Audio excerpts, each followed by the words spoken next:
This is just a test of Retch by my BITCHY translator. There was a sound from overhead so low, guttural, and just bad that the heads of the dogs crooked up. They had been sleeping legs straight out and arrayed flat across the floor as though flung. Now they swiveled heads, looking first at each other and then to me with an expectant disgust in their eyes. Well, that's bad. We can't reach. You going? I was the only human home my distaste confirmed. No foisting tasks or commiserating would be mine. Under the gaze of the dogs, I stood and walked to a wooden rung ladder that was once my climb to bed. The ladder had been found sea swept onto our town beach all of the moons ago and built into a wall of our house. It got me now up to an open loft that we have mostly abandoned to our cat in remorse for accumulating 4 dogs like alligators below. Stepping off the ladder, I saw what we all had heard. Our rafter-dwelling cat Joey had retched up not 1 but 2 large and ropey mounds of former rodent. These gray disgorgements were textured and they glistened. This was not Joey's usual tiny doormat offering of wee mouse organs. This was a near full-body wet extrusion. My face bunched up like an apple doll and stayed that way as I climbed back down. I fetched a heavy stainless steel spatula that I knew I could boil and bleach after. I returned to open the loft window wide and began a clumsy flinging of these gray horrors toward a steep bank of duff that backs our house. I bleach sprayed and ran boiling water over the steel of the spatula and stepped out through rustling dogs into direct sun. The actual trouble was deeper. If only sun and steel could purge the weak clean of an east wing clawed to gray wreckage. When the images first hit, I could feel my insides trying to reorder themselves and fast. Do you do that? Deflect as best you can and then start reshuffling facts and emotions quick, hoping they can land somewhere better. It's like musical chairs, but in this scurry, you're both the ass trying to grab a set and the one madly shoving chairs about. It was all built by slaves anyway, someone tries as a comfort online. It's from 1942, you know, that bit, throws in another, though it's just not. Stay focused, someone is always saying. The oldest and most tired of chemo balms these long 10 years revives, as in, this is so bad they'll see it now. This at last will surely turn it. Thus we celebrate our own shedding flesh in the burn unit until we now near the bone together. I tend to throw a hodgepodge of personal tricks into the shuffle for comfort too. Mortality in general shows up like a helpful neighbor, for one. I hum along contemplating the mortality of the geezer garks and the pleasure of witnessing stupid ways break apart faster ahead of the young people. I eye the splashing beauty of life when you put death up close to it. I rattle through more comforts, like the old train boards flipping tracks into place at Penn Station or Grand Central before those went digital. Yes, a gold brick of shit is about to land in the hole where the East Wing once was, but karma might be real. Everyone's funnier than they used to be. Love is a force. Action is a blast. The earth will outlive us. Aliens are real, or just I'm hungry and there is food. All of this adapting happens in seconds and mostly doesn't work. The problem is I feel shamed by that clawed apart White House. Apparently, it's a day ending in Y because there's another lesson for the white lady here. Injustice is unclean. Injustice is low actions taken by lesser people that bestench and besmirch regular humans just trying to get after it with their regular dignity. If injustice were just wrong, just dark, just bad, it wouldn't carry the stink like shame that it does.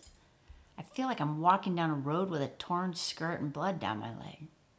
How did we let the shittiest among us ascend? How could we, knit as we are, educated, resourced, liberated, let something that others somehow kept together for 249 years get this cracked this fast? Why would just 7 million go outside on No King's Day the 18th, not 20 million? What could be fucking easier than going outside in your own town, asks my bitchy translator. Anyone sane who has their health, mobility, and basic means and wasn't fearing deportation and wasn't having a baby that weekend needed to be outside in solidarity with everyone else that Saturday. Solidarity is for shit if you think it's not you. I have forever been a guilt-free, bite-sized actions, everyone gives what they have to give type of softy organizer. That sounded so rosy to me then, but looks now like lazy self-protection for the organizer. It's less work just taking who shows up, and so modern and comfy, not to stress over anyone else's choices. I used to murmur and soothe, it takes everyone across the spectrum. Meaning I relaxed into a recognition, not a judgment, that change takes inside the Beltway compromisers and moderate orgs and money people ranged alongside grassroots organizers and then rabble rousers and hard noise for that outside forcing function. I still make a huge carve out for young people trying to have good lives out there in the world we let break. And I know that actual depression is very real. But if you're just staying in because you're grumpy from fascism, late night streaming, or your job, that doesn't count. If you've done all the things before, like protesting, door knocking, holding office, and you think it's someone else's turn, I have to remind myself, that's not at all how it works either. One friend gave Old Think a run around the block at me. Now, objectively, is it true the White House had no large gathering space? I rage spat like a cat with a cudgel back at him. This is why we are here. Decades of plain missing the only point, which was power and money and the power of money. You chat as though there is an idea in play here. There is no idea. There is just you, I did not add, getting robbed and diminished and degraded with the rest of us. Side note, same friend trotted out, I did read that there's an extraordinary number of homicides in Chicago, as though that had anything to do with why we have troops and tear gas and people slammed to the pavement all over parks and neighborhoods and outside schools in Chicago right now. Underneath everything, the next day and the next, like the bruise of a hard-dropped apple, or like someone said something cruel and low to you under their breath. The White House sat shorn. Of course, images of the shaven bent head shipping wrong to El Salvador is worse. Of course, images of children walking with their hands in zip ties before them is worse. You can't haul the injustice back up out of those tender human bodies ever, like we might rebuild the East Wing fresh on Trump's fetid rubble one day. We can't scrape clean our history and wash it free of these cascading new wrongs wrought by louts and charlatans, line by line, day by day. We should have built the fastest museum ever in 2021. We needed to mark on all hearts like a vaccine the family separations of 2018. If true that the truth will set us free, we should have built the first wing of the White MAGA Massacre Museum fast after El Paso, since not before. It took 153 years for the history of slavery and its demise to get a museum. How did that lapse work out for America?